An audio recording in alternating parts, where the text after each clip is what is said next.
বাংলাদেশের কোন নাগরিক কোন ধরনের ট্যাক্স বা খাজনা দেবে না আজ থেকে। প্রবাসীরা ব্যাংকিং চ্যানেলে কোনো প্রকার রেমিটেন্স পাঠাবেন না। সকল ধরনের সরকারি সভা সমাবেশ আয়োজন বর্জন করবেন। বন্দরের কর্মীরা কাজে যোগ দেবেন না। কোনো মালামাল এই সরকারের পতন না হওয়া পর্যন্ত গণপরিবহন বন্ধ থাকবে। শ্রমিকরা কেউ কাজে যাবে না। আগামী রবিবার এবং প্রতি সপ্তাহের প্রথম দিন রবিবার শুধুমাত্র ব্যক্তিগত লেনদেনের জন্য ব্যাংক খোলা থাকবে। বাকি সাপ্তাহিক কার্য দিবসগুলো ব্যাংক বন্ধ থাকবে।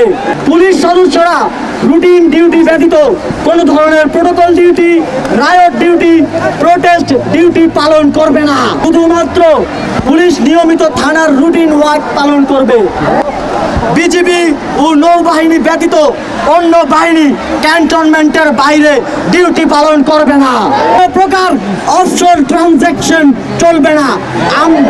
আমরা চাই না পতনের আগে এই সরকার দেশের অর্থ লুটপাট করে বিদেশে নিয়ে যাক।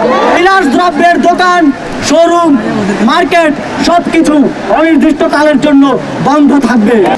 আমাদের অসহযোগ আন্দোলনের আওতামুক্ত থাকবে হাসপাতাল, ফার্মেসি, জরুরি পরিবহন সেবা যেমন ঔষধ ও চিকিৎসা সরঞ্জাম পরিবহন, অ্যাম্বুলেন্স সেবা, ফায়ার সার্ভিস, গণমাধ্যম, নিত্য প্রয়োজনীয় দ্রব্য পরিবহন, জরুরি ইন্টারনেট সেবা, জরুরি ত্রাণ সহায়তা এবং এই খাতে কর্তব্যরত কর্মচারী এবং কর্মকর্তাবৃন্দ।